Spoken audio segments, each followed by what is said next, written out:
You can see the screen, right? Yes, ma'am. Okay. So the act that was made by Parliament was Citizenship Amendment Act of 1955. So this was the act that they made, and this act was applicable since that time only. But they would make some amendments or some changes to the act from time to time. So this act like became more popular in 2019 only with Citizenship Amendment Act of 2019. So when Citizenship Amendment Act of 2019 was introduced, this particular act became more applicable, but this act was already there since 1955. So what all changes were made in 2019?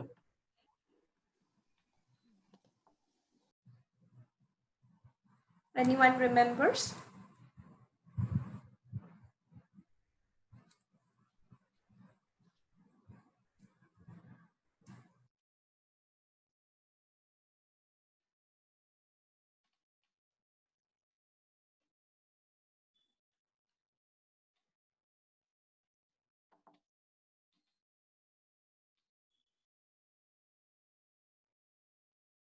So this Amendment Act, it basically said that people, so it basically mentions certain like religions. It said Hindus, Sikhs, Buddhists, Jain, Parsi, Christian community. So any people belonging to these particular like religions and coming from three countries they mentioned: Afghanistan, Bangladesh, and which country? Pakistan, ma'am. Yeah, Pakistan. So any person, like any Hindu, Sikhs, Jains, Buddhists, Parsis, Christians coming from any of these three countries, coming when entered in India before, which date was mentioned? 31st December 2014, ma'am. Yeah, 31st December 2014. So they mentioned that who came to India, what they can do, stay and so if they are staying and residing, sorry.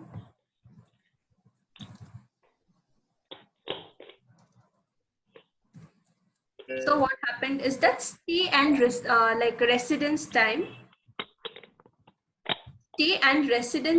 was reduced 5 years from 11 years. That means already in the Act of 1955, there was a provision that if a person is coming to India, staying in India and wants to apply for Indian citizenship, the person needs to wait for 11 years.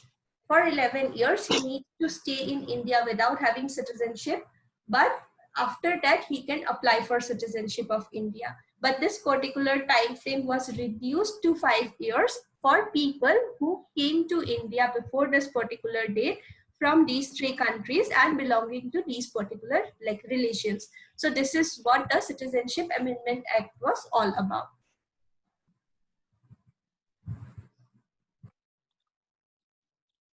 Any doubts on this part, like entire part 2?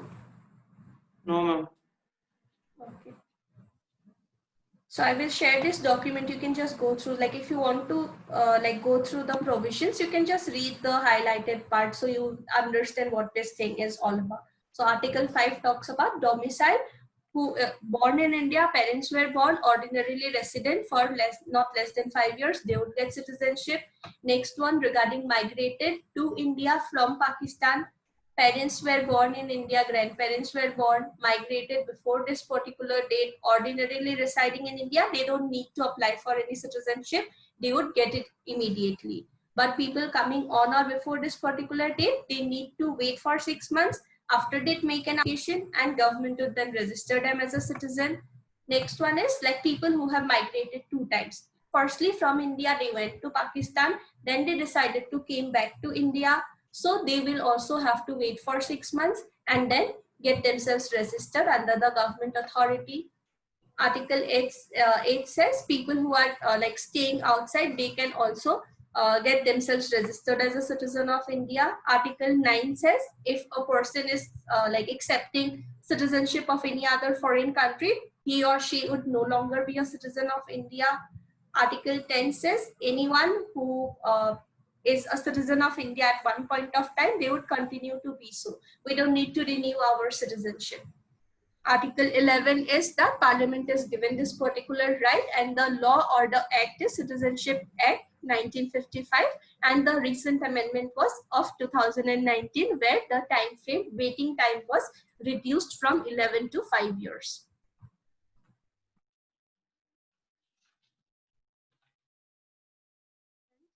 We'll move to the next topic then.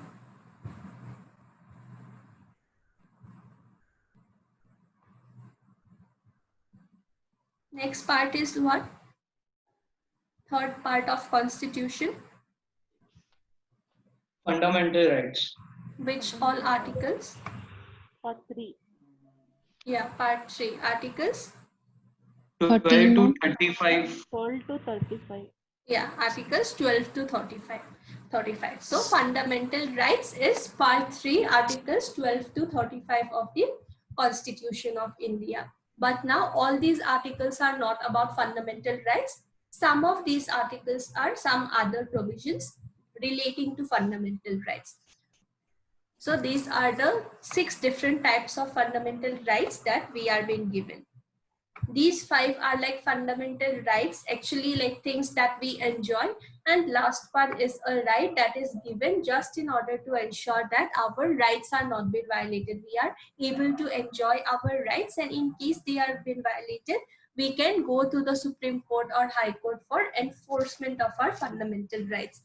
So these are the 6 different categories of fundamental rights that we have under part 3 of the Constitution. And part 3 is articles 12 to articles 35. First type of fundamental right is right to equality. It is articles 14 to 18. Second type of right is right to freedom, articles 19 to 22. Third category is right against exploitation, 23 and 24. Rights to freedom of religion, 25 to 28. Cultural and educational rights, 29 to 30. Right to constitutional remedies, 32. Now part 3 is like very important, right? They generally ask questions giving some articles and all. So in case it is not possible for you to remember each and every right and each and every article, first thing what you should try to do is that first of all, you should try to remember this particular division. So what happens, for example, there is any question, okay, if there is any question on minorities, okay, minorities are given the right to maintain their own educational institution, and in options articles are given, like for example article 29 is given, then article like 24 article, maybe some other articles are given. So in case you know at least this part, it would be easier for you to answer the question. So first thing that you should try is that you should try to remember this particular category, right? That first type of right is right to equality. It is articles 14 to 18. So if you remember that, that also would help you in solving many of the answers. For your subjective type answers also, if there is a question, that write a short note on the different types of rights regarding equality that are mentioned under the Constitution. In case you do not know each of the different rights, if you know these articles, that articles 14 to 18 is what right to equality is all about, then you can explain based on that. It is part 3, articles 14 to 18 of the Constitution that talks about right to equality. It provides for these and that types of rights. So like that, you can at least frame your question. So first thing is that you should try to remember these articles, and that like the 6 different types of rights or 6 different categories of rights that we have.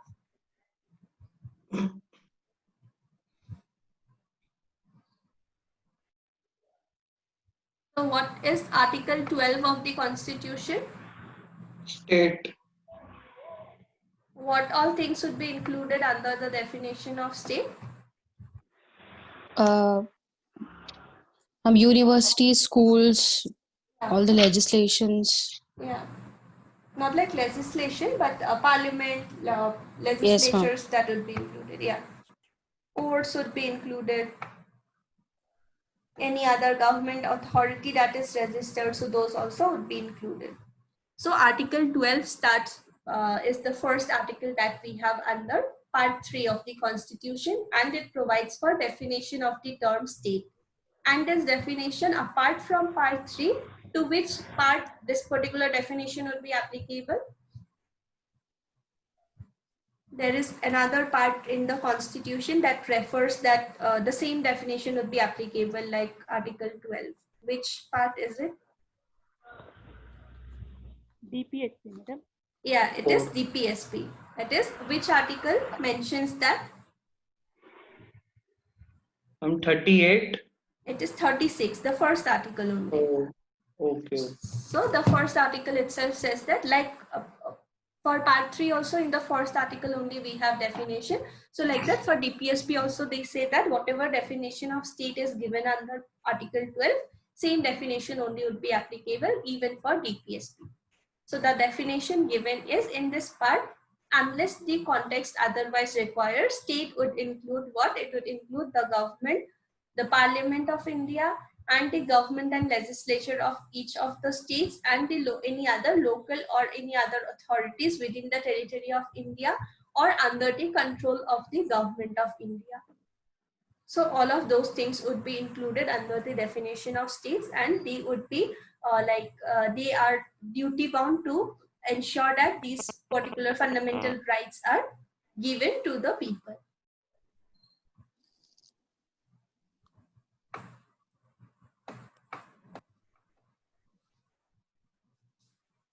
Next article is Article 13. What is Article 13 all about?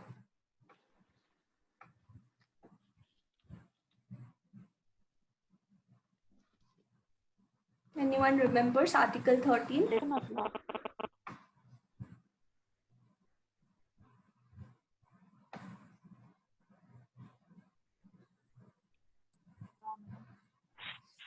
Ma'am, it gives the definition of law. Yeah, it says what law is also.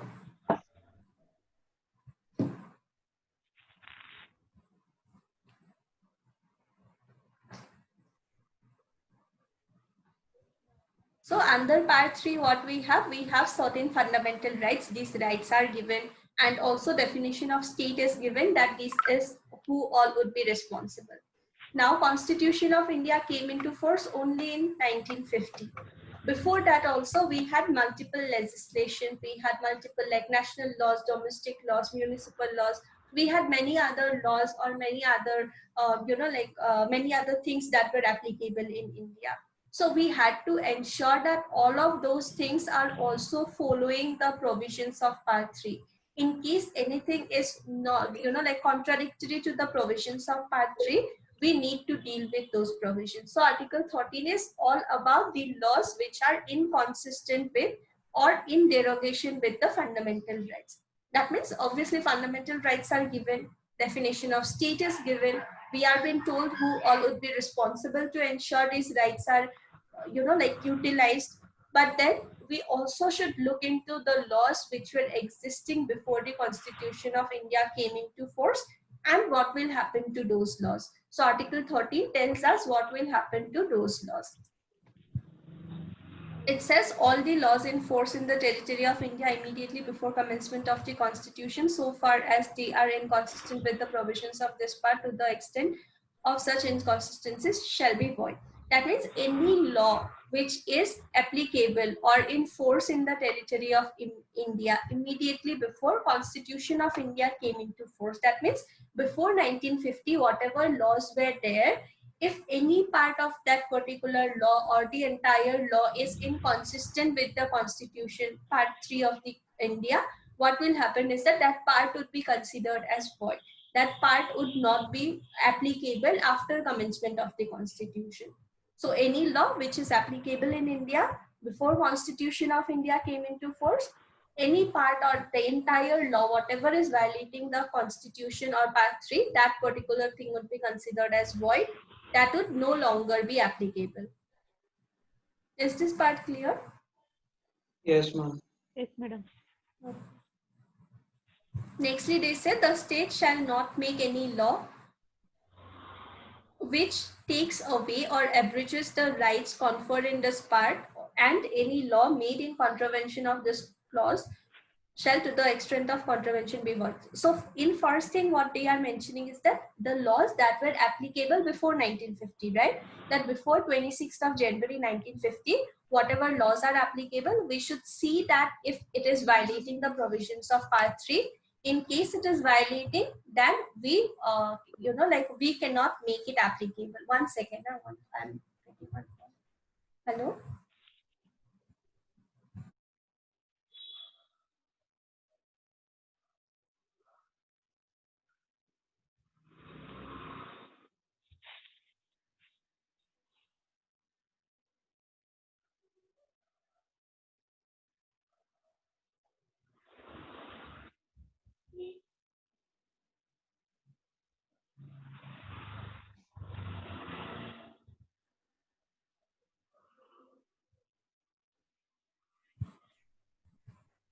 Hello.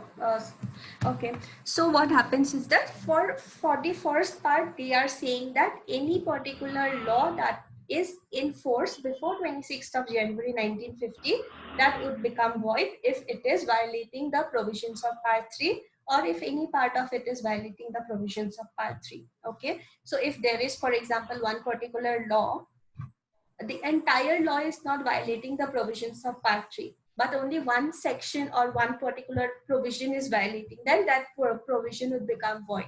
If the entire law is violating, the entire law would become void. This is clear, right? Yes, ma'am. So the first part is regarding laws that were applicable before 26th of January 1950. But what will happen is that after that also there might be some states, or there might be even parliament may also make some law that would violate the provisions of constitution. So what will happen to those laws? So this provision is also mentioned that state shall not make any law. Definition of state is already given. Now they are saying that state shall not make any law which takes away or abridges rights of people. So if the state is making any such laws, those laws would also become void. That means even after 1950 also, if there are any laws, that would also become void. So the main difference is this is like laws applicable before 26th of January 1950. This is after 26th of January 1950 also. If anything is made, we would see whether any part is violating the provisions of part 3 or not. Okay, next is regarding laws. So now what are laws? Now laws would not just mean the legislations or statutes that we have. It may also mean any ordinance, order, bylaws, rules, regulations, notification, custom, usages, or any other thing which should be binding on people. That means by any means also people cannot violate it. For example, any particular university, they wants to recruit, maybe they wants to have like admission for a certain course.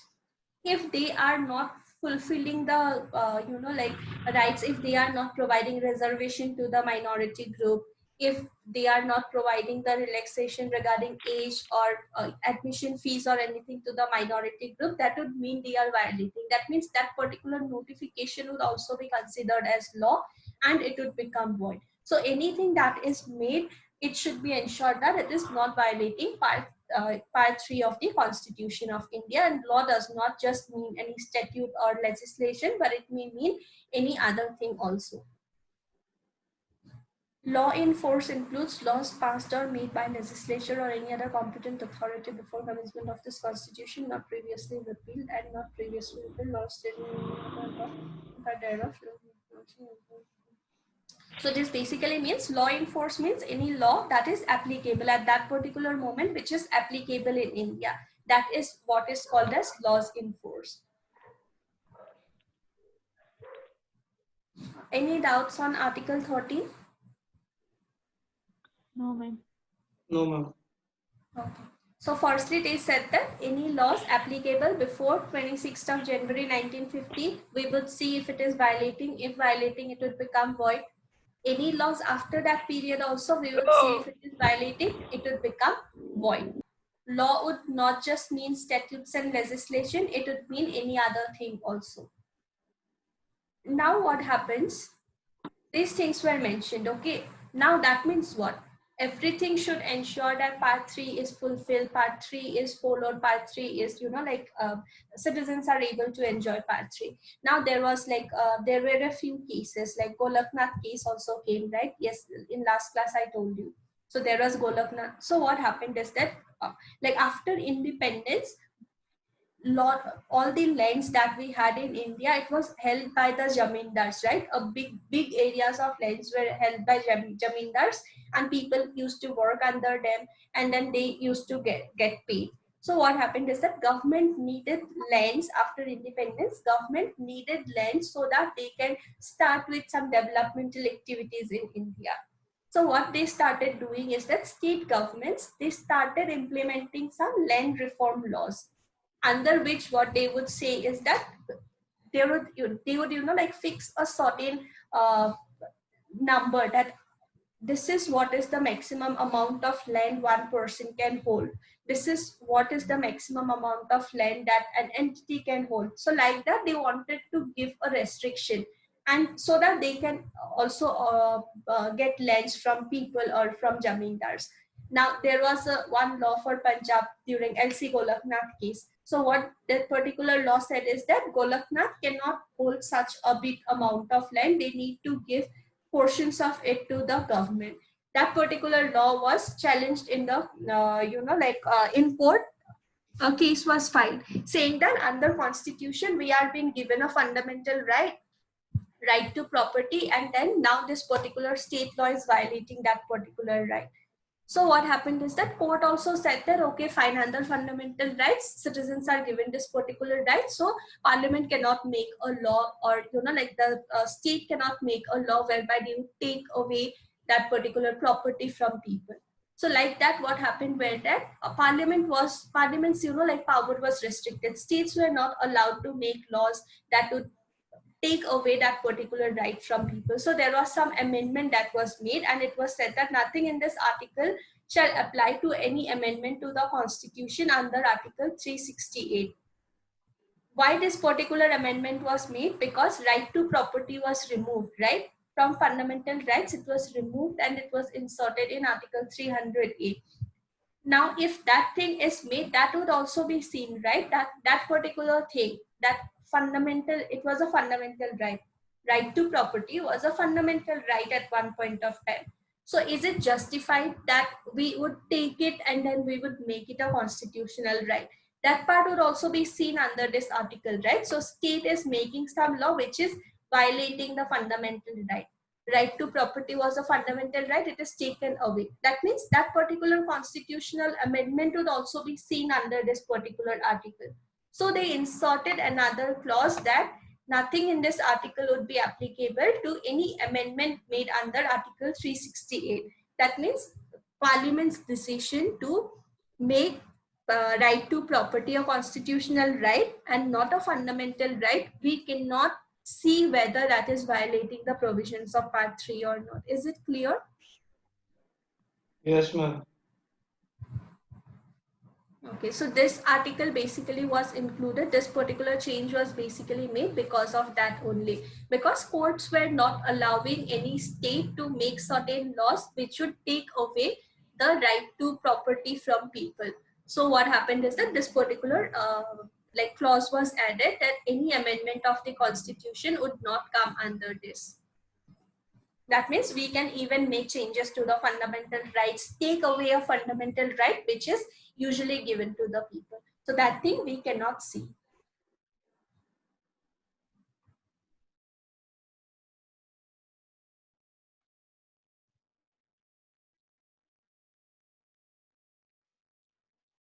Anyone knows what is doctrine of eclipse?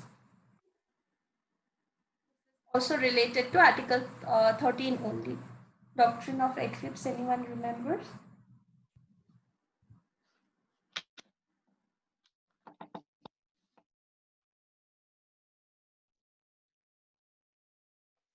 In these two clauses, right, when they said that the law would become void, the law would become void, it does not mean that the law would become, we would just throw that particular law that would not become applicable ever again. It does not mean that. What it means that it is shaded by Article 13 for the time being. That means for the time being, Article 13 is covering that particular law which is violating part 3 of the constitution. So it does not mean the law would become absolutely invalid from that particular point of time. It just means that Article 13 is covering the law for the time being. In case uh, there are changes in fundamental rights, then what happens, that law again might become applicable. For example, under any particular law, someone is given the which right to take. For example, children are given the right to free and compulsory primary education. One particular law was there that was going against that particular right. So for the time being, Article 13 will cover that particular law, but after that, again, the law would be applicable in case there are any changes in Part 3 of the Constitution. So there was one case also, Vikaji versus state of Madhya Pradesh. So in this case, what happened was that there was a detailed discussion regarding application of pre-existing laws, and also there was another case, CP versus Berar Motor Vehicles Amendment Act. So in this case, what happened was that there was one act, CP and Berar Motor Vehicles Amendment Act 1948. That means this particular act was applicable before commencement of constitution. What it did is that it authorized state government to take up entire motor transport business to the exclusion of motor transport operators. The provision, though valid when enacted, became, so what happened under this particular act? This was a state act, right? In this particular act, what happened was that state government was given the authority that they would look into motor transport business entirely by themselves. That means the normal common people would not be given the right to carry on any sort of business or profession in regard to motor transport business. But what happened after Constitution of India came into force, under Part 3, we are given the right that we can practice any profession, any business. So this particular act was challenged on the ground of Article 19(1)(z) that it is violating our right. First of all, we are given the right that we can practice or follow any profession, any trade, but then they are taking away this particular right. So that means it is a violation of our right. So in this particular case, doctrine of eclipse was applied. So what they did is that for the time being, this provision was made void. This provision was made not applicable. But later on, there were some changes. In 1951, there was Constitutional First Amendment. Constitutional First Amendment Act, there was some changes in Article 19, and they said that there might be some areas or some activities or some fields where state government can take or do the business in exclusion of common people. So in this, after this particular amendment was done, the act again became valid. That means what? This act was applicable from the time before Constitution of India came into force. It said that state government can do motor transport business in exclusion of common people. But later when Constitution came, it was violating under Article 19(1)(z). So it was, for the time being, it was made invalid. But not like this act only became completely irrelevant. It was for the time being became it invalid. But later on, when there was another constitutional amendment wherein it was said that government has the authority to monopolize any business, again this particular provision became valid. Is it too complicated? No, ma'am. Okay. Clear, right, this case? Yes, ma'am. Okay.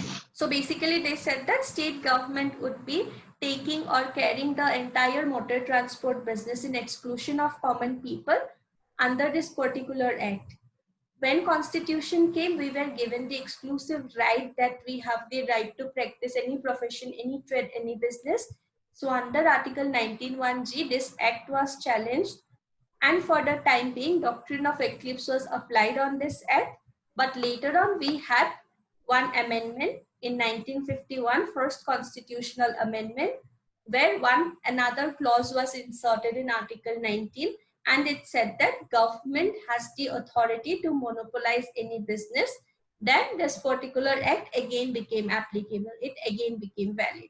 So this particular doctrine of eclipse or Article 13 would be applicable when it would be applicable for laws before Constitution of India came into force or after Constitution of India came into force, but it would become void or invalid only till the time it is violating fundamental rights. In case later on there is any constitutional amendment and some changes are made, then what happens is that that particular law would again become valid. It would be again applicable.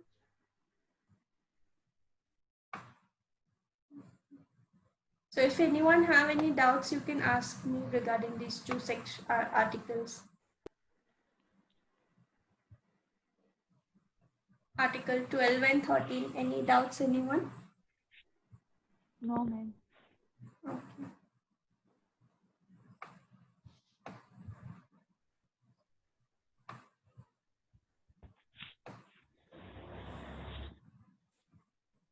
Fine then, so in next class, we will start with the actual like articles.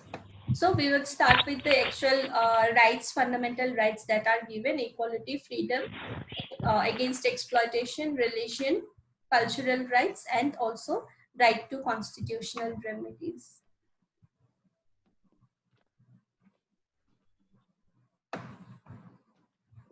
So was network a issue today for you all?